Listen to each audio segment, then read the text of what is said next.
પાંડવોની હાર થઈ ત્યારે દ્રૌપદીને ઘીરે મેલી એટલે દુશાસનનો વિચાર થયો કે આ ભરી સભામાં એના હું ચીર કાઢું,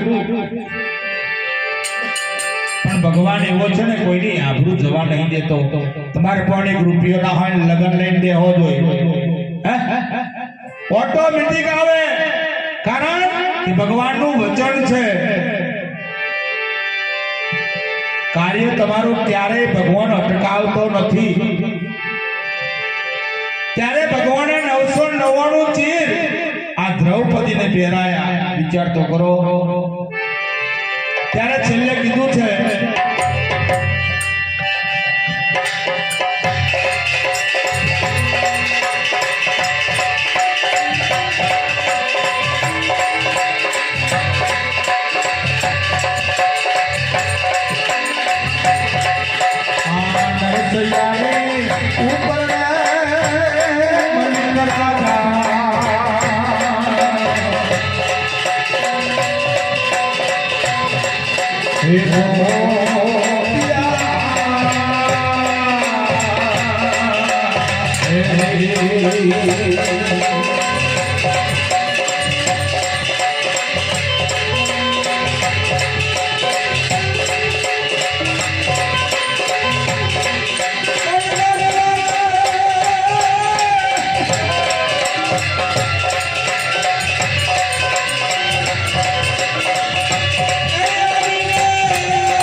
નરસિંહ મહેતાને ભરી સભામાં આવીને હાર પહેરાયો.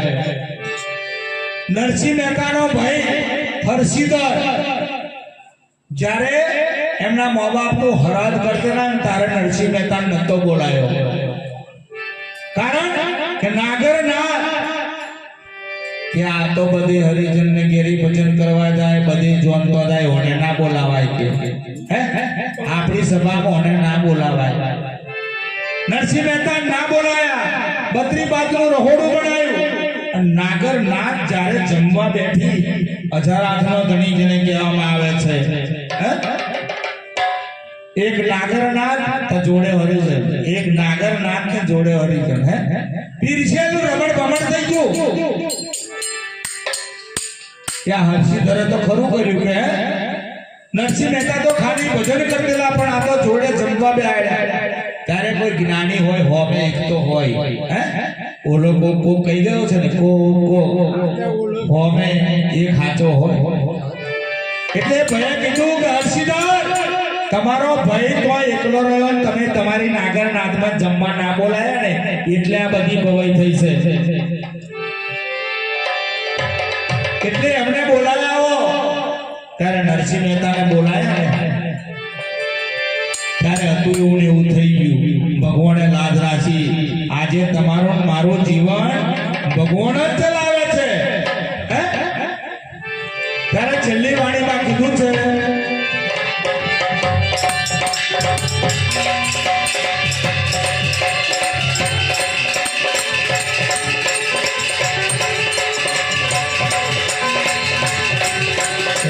ગુરુના પર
બોલીએ સદગુરુ મહારાજ